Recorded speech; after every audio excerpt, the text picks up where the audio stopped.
Сәлем достар, сіздермен бірге студент подкаст, және бүгін бізде студияда Іңкәр Әділхан және мен Жаңабай Қызғалдақ. Бүгінгі біздің қозғайтын тақырыбымыз студенттердің өздерінің мамандықтарынан тыс жұмыс жасауы. Ендеше сөздің кезегін Іңкәрға береміз. Барлықтарыңызға қайырлы күн, шақыртуыңызға рахмет.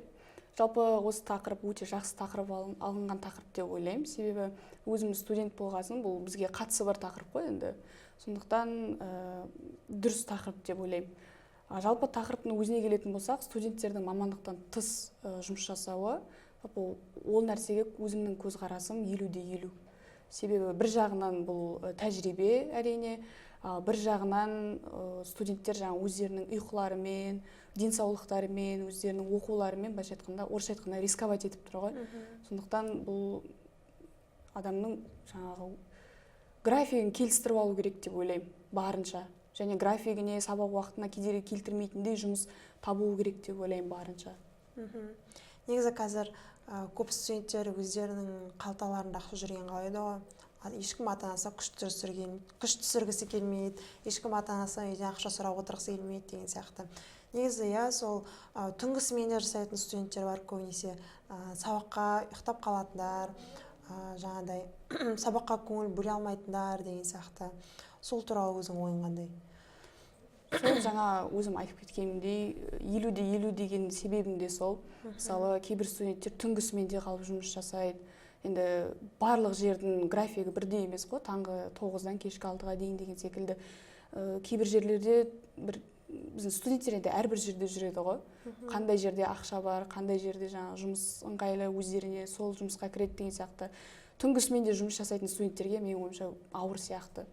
Түнгі сменде жұмыс жасап, таңертең сабаққа келетіндерге, себебі сол студенттер басқаларына қарағанда өздерінің ұйқыларымен, денсаулықтарымен және оқумен де, бұл жағдайда оқумен де қатты тәуекел етіп отыр ғой, былайша айтқанда. Жалпы студенттер енді айтып өткенімдей көп нәрсемен енді рисковать етіп отыр ғой. Оның ішінде ең бастысы ол денсаулығы. Енді қазір жаспыз деп көп жерде жұмыс жасағысы келеді, қалталарында ақша болғанын қалайды.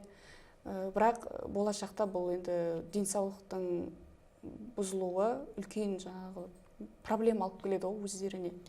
Негізі қазір ауыр жұмыстардан бөлек өте оңай, бірақ көп еңбек талап ететін жұмыстар шығып жатыр. Өзің білесің, мысалға SMM мамандығы, SMM жұмысы, мобилографтар бар, таргет бойынша жұмыс істейтіндер бар, реклама бойынша жұмыс істейтіндер бар деген сияқты.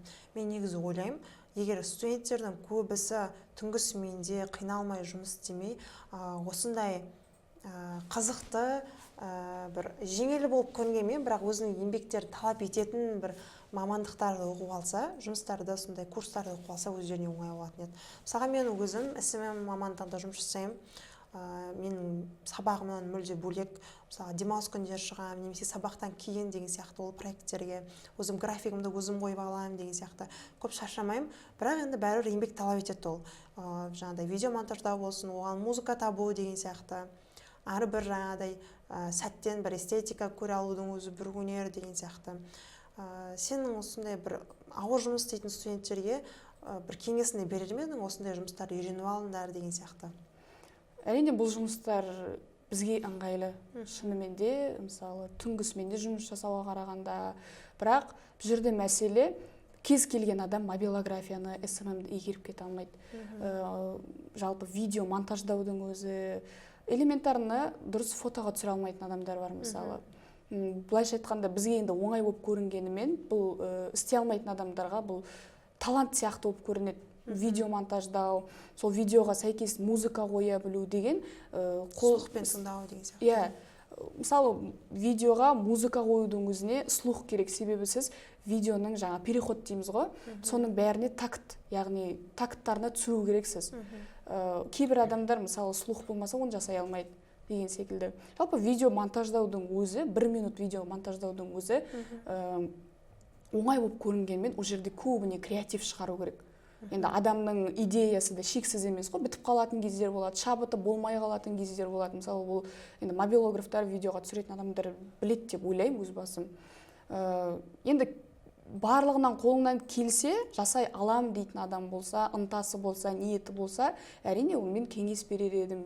Егер менің қасымда сондай адам болса, мысалы маған мобилографияны үйретші десе, видеоға түсіруді үйретші десе, мен ешқандай жаңағы проблемасыз үйретіп көрсетер едім. Енді өзім бір керемет мобилограф, монтажермін деп айта алмаймын, бірақ былайша айтқанда базовый білім дейміз ғой. Базовый білімдерді білемін, мысалы фотоға түсіруді білемін, оны өңдеп білемін. Егер менен бір адам, менің жаңағы таныстарымның арасында сондай адам болса, сұрайтын, көмек сұрайтын, мен қуана келісіп үйретіп көмектесер едім. Жалпы достар, бізде Іңкәр звукорежиссер болып жұмыс жасайды. Осы жұмысыңыз бір сабақпен кедергі кездер болды ма өзіңізде? Әрине, мысалы бізде енді концерттер, бізде мектеп болғасын, бізде концерттер болады ғой, көбіне мерекелерге, әсіресе ұстаздар күнінен басталады. Ұстаздар күнінен емес, 1 қыркүйектен басталады, мысалы, одан кейін айына бірнеше рет концерт, немесе бір іс-шаралар болады. Ол уақыттар кейде менің сабақ уақытыма жаңағы тепе-тең келіп қалатын сәттер болады. Ол кезде шынымен де қиын. Енді қасымда бір мені ауыстыра алатын адамдар бар дегенмен де, енді өзім жұмысымды өзім атқарғаным дұрыс қой, себебі бұл жерде басқа адам шынымен де мен сияқты жасай алама, немесе мүмкін бір жерін бір упускать етіп алатын шығар деген сияқты бір қорқыныш болады.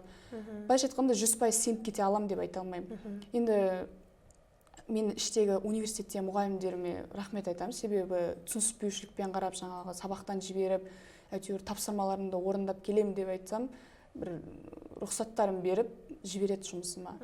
Бірақ көбіне енді бір қуантатыны, жұмыс уақытына қатты келмейді сабақ. Мысалы, мен таңертең оқысам, жұмысым көбіне түстен кейін басталады деген сияқты. Концерттер мысалы кешкі уақытта басталады, немесе сабақ біткен уақытта басталады деген сияқты.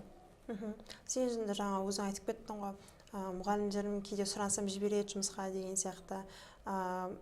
Сондай бір сабақ пен жұмысының уақыты сәйкес келетін студенттерге өзің қандай кеңесін берер едің? Мұғалімдерден сұрану жағынан болсын, қалай сұрану керек, бір өзің сұрану тактикасы бар ма деген сияқты. Енді сұранудың ешқандай тактикасы жоқ. Мен өз басым ондай бір сұранса жібермей қалатын студентпін деп айта алмаймын.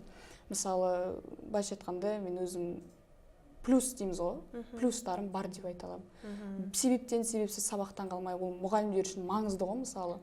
Сабаққа барынша дайын болып келемін. Енді дайын болмай қалатын кездерім болады, жасыратыны жоқ. Оның барлығына мұғалімдердің түсініспеушілікпен қарайды. Бірақ ең бастысы, сұранған кезде шындықты айтып сұрану керек қой. Мысалы, мен жұмыс бойынша деп шындықты айту керек. Дәрігерге баратын болсаңыз да, мысалы, дәрігерге барамын деп. Кейбір студенттер болады, ұйықтап қалса, тек ұйықтап қалдым демейді, өтірік сылтау айтады немесе. Жалпы айтқанда, өтірік айта берсеңіз, енді мұғалімдер де сізге сенуден қалады ғой.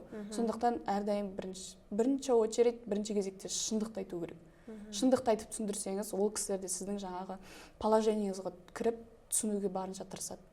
Сонда мына жерде бізде қоршауға алынып, бір айта кететіндей нәрсе, ол әрдайым мұғалімдерге шындықты айтып сұрану, және сабаққа уақытылы келу, қанша шаршап тұрса да, және тапсырмаларын уақытылы жіберу. Енді тапсырмаларды уақытылы жіберу кейде ыңғайлы болады деп айта алмаймын. Мен өз басым тапсырмаларды кейде кешіктіріп жіберемін. Енді барынша демалыс уақытында жібермеуге тырысамын, себебі енді мұғалімдердің де демалатын уақыты бар ғой өздерінің. Сондықтан, мысалы, 5-ші күні, яғни жұма күні жіберу керек тапсырманы, келесі апта 1-ші күні жіберу мүмкін деген сияқты.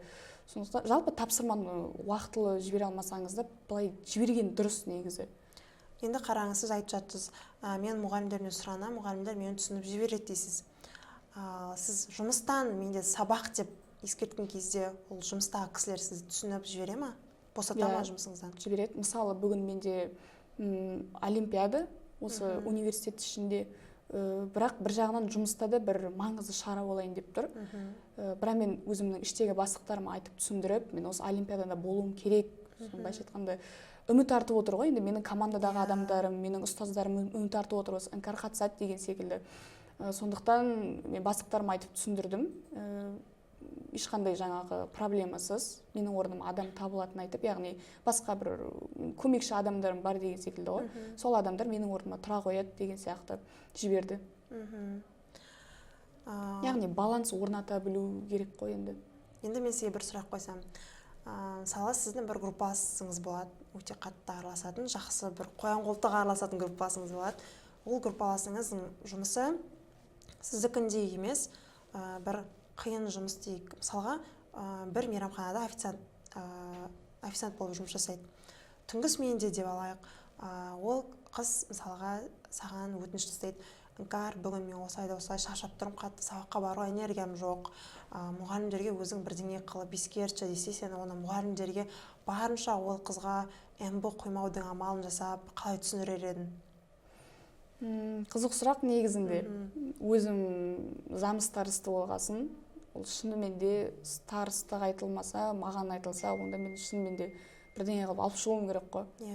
Енді бізде былай ғой, НБ-ні мысалы просто так қойылмайды ғой негізі.